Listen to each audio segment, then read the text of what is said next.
Hello and welcome to our channel. Today we're going to be talking about how to get your toddler to eat vegetables. As parents, we all know how challenging it can be to get our kids to eat their greens. But don't worry, we have some tips and tricks to help make it a little bit easier. First, make vegetables fun. Cut them up into fun shapes or serve them with a dip. This can make them more appealing to little ones. Second, involve your toddler in the meal planning and preparation. Let them pick out their favorite vegetables at the store or let them help you prepare the meal. This can make them more excited to try new foods.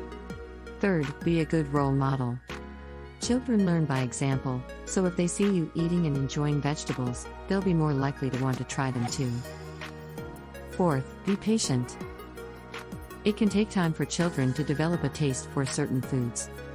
Don't give up if they don't like something right away. Keep offering and they'll eventually come around. Finally, make sure to offer a variety of vegetables and try different methods of preparing them.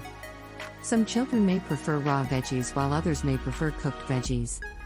Remember, it's normal for children to be picky eaters, but with a little bit of patience and persistence, you can help your child develop a taste for healthy foods. Thanks for watching. Don't forget to hit the like button and subscribe for more parenting tips and tricks. See you next time.